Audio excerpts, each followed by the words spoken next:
Es un placer, queridos hermanos, volvernos a encontrar y en esta ocasión iniciando para indicarles el nuevo texto del año 2025. Es Denle a Jehová la gloria que su nombre merece, basado en el Salmo 96:8, uno de los salmos que en esta semana estamos revisando para obtener perlas. Es la lectura bíblica del Salmo 96 al 99. Este es el texto del año para el próximo 2025. Denle a Jehová la gloria que su nombre merece. Si usted abre su aplicación JW Library, puede escuchar el discurso de presentación sobre este texto del año y también la nueva canción que contiene estas palabras. Al finalizar el video, en la parte de abajo de este video tendrán el link para que puedan entrar directamente si lo desean, si es que no pueden encontrar en JW Library. Pero es muy fácil, ahí en la parte superior está indicando este del nuevo texto. Muy bien, vamos a empezar entonces revisando para esta ocasión nuestro estudio bíblico de congregación utilizando el libro Testimonio Completo. Lo que revisaremos en nuestro estudio bíblico de congregación es lo que corresponde para la semana del 14 al 20 de octubre. Recordamos que estamos en la sección número 6, que tiene como tema Regresemos ya a visitar a los hermanos. Toda esta sección 6 comprende desde Hechos capítulo 15, versículo 36, hasta el capítulo 18, versículo 22. Pero estamos revisando el capítulo 16 dentro de esta lección 6. Y este capítulo 16 tiene como tema Ven a Macedonia y ayúdanos. Aceptar una asignación y aguantar la persecución sin perder la alegría da buenos resultados. Todo este capítulo 16 está basado en Hechos capítulo 16, versículo 6 hasta el versículo 40. Podemos ubicarnos en nuestro libro en la página 129. Y ahí tenemos el subtítulo La gente se lanzó contra ellos, basado en Hechos 16, versículos 16 al 24. Y estudiaremos hasta el párrafo 18, donde concluye este capítulo 16. Así que vamos analizando desde el párrafo 10. ¿Qué hicieron los demonios para tratar de detener a Pablo y sus compañeros? En los versículos 16 al 18 del capítulo 16 de Hechos, menciona que los demonios hicieron todo lo posible por detener a Pablo y sus compañeros. Por ejemplo, se encontraron con una joven poseída por un demonio y que esta joven hacía ganar dinero a sus amos porque predecía el futuro. Mientras los seguía, ella se puso a gritar: Estos hombres son esclavos del Dios Altísimo y les están predicando el camino de la salvación. Esto tal vez podría ser una manera de confundir a las personas pensando de que lo que ella decía con lo que hacía Pablo tenía relación y venía de la misma fuente que era Dios. Y también, por supuesto, quería robarles la atención de la gente. En el versículo 18 de este capítulo 16 de Hechos, dice que Pablo se cansó de lo que ella estaba diciéndolo durante muchos días. No solo fue un momento, fueron muchos días, y le ordenó en el nombre de Jesús al demonio que saliera de ella. Y así fue. Dejó, dice, a ella libre de aquel demonio gracias a esta acción de Pablo. Veamos el párrafo 11. ¿Qué les pasó a Pablo y a Silas después de expulsar al demonio? Como era lógico, los amos de esta esclava, cuando se enteraron de lo que había sucedido, de haber pedido ya esta fuente de dinero fácil, se enojaron muchísimo y arrastraron a Pablo y Silas hasta el mercado. Lo llevaron delante de los magistrados. Los acusaron de perturbar la paz y promover aparentemente ciertas costumbres que los romanos no podían aceptar. Así que de inmediato indica el relato que se lanzaron contra ellos y comenzaron a acusarlos y por supuesto los jueces ordenaron que los golpearan con varas ahí públicamente. Menciona el relato de Hechos 16, del 19 al 24, que terminaron con muchas heridas, los llevaron arrastrando a la prisión. Y el carcelero los metió en el calabozo y les sujetó los pies en el cepo. De esa manera ellos no podían moverse y estaban en una posición muy incómoda. Veamos ahora el párrafo 12, la parte A. ¿Cómo veían Pablo y sus compañeros la persecución y por qué? Ellos, por ser buenos lectores de las Escrituras, sabían lo que Jesús había dicho y estaba registrado en Juan 15:20, que serían perseguidos por ser discípulos de Cristo. Por lo tanto, estaban preparados para afrontar oposición, y dura oposición. Sabían que lo que estaba sucediendo les era una demostración de que Jehová los aprobaba, y que en cambio Satanás y sus apoyadores estaban recurriendo a estas tácticas para desanimarlos. Veamos la parte B del párrafo 12. ¿Qué tácticas siguen usando contra nosotros Satanás y la gente que actúa bajo su influencia? Algo parecido a lo de esa época. Siempre tratan de incentivar que otros también se opongan a la verdad y hacia nosotros.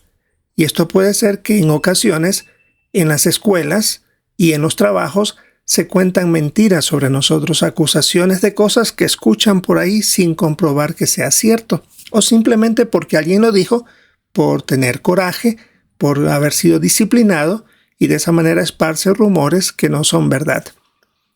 Incluso en algunos países acusan a los testigos de perturbar la paz y por eso o los golpean y hasta los encarcelan de manera injusta por muchos años, alejándolos de su familia y de la libertad que antes gozaban. Pasemos al subtítulo en la página 130. Enseguida fueron bautizados. Esta parte contiene el relato de Hechos 16, 25 al 34. La pregunta del párrafo 13. ¿Qué situación llevó al carcelero a preguntar qué debía hacer para salvarse? El relato de Hechos 16, 25 al 31 contiene lo que sucedió esa noche. Pablo y Silas estuvieron orando y alabando a Dios con canciones. De repente, dice el relato, un terremoto sacudió la prisión y abrió las puertas de las celdas. Cuando el carcelero se dio cuenta, pensó que los presos habían escapado y eso le iba a costar la vida. Y antes de ser torturado por aparentemente tener la culpa, él estuvo dispuesto a quitarse la vida cuando estuvo ya sacando su espada para hacerlo. Pablo en ese momento le gritó: «No te hagas daño, todos estamos aquí». Posiblemente él sabía por qué estaba Pablo y Silas encerrados en la prisión y comenzó a hacer una pregunta: «Señores, ¿qué tengo que hacer para salvarme?». Y en la respuesta que le dieron, lo dirigieron a la persona que podía salvarlo, a Jesús. Por eso le dijeron: «Cree en el Señor Jesús y tú y tu casa serán salvados». Veamos el párrafo 14, la parte A. ¿Cómo ayudaron Pablo y Silas al carcelero? Después de asegurarse que este hombre era sincero en la pregunta que estaba haciendo, y por supuesto también analizando su origen, él era gentil, así que no conocía la palabra de Dios, Pablo y Silas empezaron a ayudarle a entender, a aprender y por supuesto aceptar las verdades fundamentales de las Escrituras. Veamos la parte B. ¿Qué bendición recibieron Pablo y Silas por aguantar la persecución sin perder la alegría? Bueno, primero en el caso de este hombre, al entender que sin duda provenían de Dios, él estuvo dispuesto a cuidarlos. Comenzó a ayudarles a curar sus heridas y se las limpió según el relato bíblico indica. Además, este hombre y los de su casa fueron bautizados. Todo esto tiene que haberles hecho olvidarse de lo que ellos habían pasado en ese día. Sin duda fue una bendición y una alegría que ellos tuvieron. Veamos ahora el párrafo 15, la parte A. ¿De qué manera han seguido muchos testigos el ejemplo de Pablo y Silas? Que muchos de nuestros hermanos han predicado el mensaje estando en las cárceles. Por ejemplo, revisando nuestra labor en un país con restricciones, hubo un momento de casi la mitad de los testigos que vivían en ese país habían aprendido la verdad en prisión. Realmente impresionante. Eso demuestra que nuestros hermanos que han llegado a la prisión no se han quedado callados, han comenzado a ayudar a otros. Veamos la parte B. ¿Por qué debemos seguir visitando a las personas de nuestro territorio?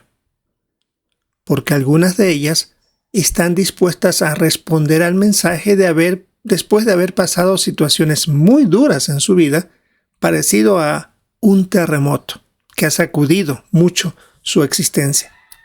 Por eso, debemos estar en el territorio en caso de que algún día quieran aceptar nuestra ayuda.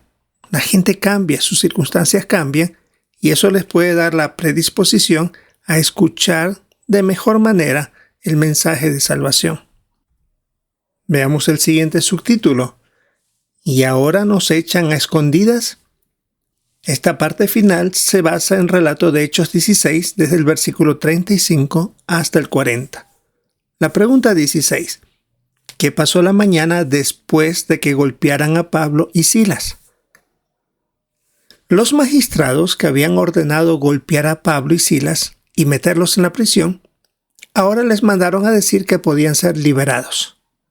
Pero Pablo, según el relato bíblico, dijo lo siguiente: nos dieron golpes públicamente sin habernos juzgado, aunque somos romanos, y nos metieron en la prisión. ¿Y ahora nos echan a escondidas?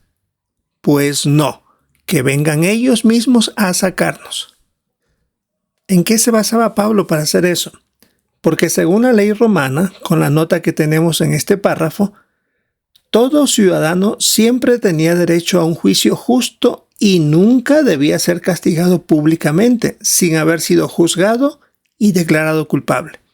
Acá solamente se lo hizo porque la gente empujó a que se lo realice, pero nada más. Por eso es que Pablo mencionó, ellos son romanos, tienen que tratarlos como tales. ¿Qué sucedió? Por eso, cuando ellos se enteraron que habían castigado a 2 ciudadanos romanos y que habían violado los derechos de Pablo y Silas, porque debían haber tenido ese juicio justo, tuvieron que pedirles disculpas en público y suplicarles que se marchen. Veamos el párrafo 17. ¿Qué importante lección aprendieron de Pablo y Silas los nuevos discípulos? Pablo y Silas aguantaron el castigo, aunque eran romanos. Es interesante que en Hechos 22, versículos 25 y 26, también les sucedió algo similar cuando los golpearon, les dieron latigazos públicamente. Y Pablo, después de haber recibido el castigo, le dijo al oficial del ejército que él era romano, y ahí vino un problema legal para los que habían actuado de esa manera. Así que esto está demostrando que los cristianos pueden mantenerse firmes ante la persecución y no necesariamente quieren evitar el castigo, haciendo uso de un derecho legítimo, como en este caso, de ser ciudadanos romanos. Otra ventaja fue que obligaron a los magistrados a que públicamente reconocieron que habían hecho algo mal, y eso sin duda iba a servirles de advertencia para los siguientes cristianos que tal vez sean acusados de algo injusto. Pusieron un precedente para que esto proteja a los demás. Veamos ahora el párrafo 18, la parte A. ¿Cómo imitan a Pablo los superintendentes cristianos? Estos hermanos, estos pastores, no esperan que los hermanos hagan algo que ellos mismos no están dispuestos a hacer. Así fue Pablo. Puso el ejemplo de cómo actuar, aunque tenían ciertas ventajas de ser ciudadanos romanos, pero no quisieron aprovecharse de eso, sino que también dieron el ejemplo de cómo debían aguantar cualquier situación que se presente. La parte B. ¿Cómo defendemos y establecemos legalmente las buenas noticias? Como hizo Pablo, pidió a los magistrados actuar correctamente. Hoy también, si es necesario, recurrimos a los tribunales locales, nacionales e incluso internacionales para defendernos y seguir adorando a Dios. Y por supuesto que esto marque un precedente para los siguientes hermanos que serían tratados o quisieran ser tratados de esa manera. Sin duda, muy buenos puntos que se pueden aplicar de manera local. Esto es lo que revisaremos, hermanos, en nuestro estudio bíblico de congregación para esta semana del 14 al 20 de octubre. Esperamos disfrutar de nuestra reunión de entre semana, participar con nuestros comentarios y, por supuesto, escuchar con mucha atención los comentarios de nuestros hermanos. Si es la voluntad de Jehová, esperamos encontrarnos en una próxima oportunidad.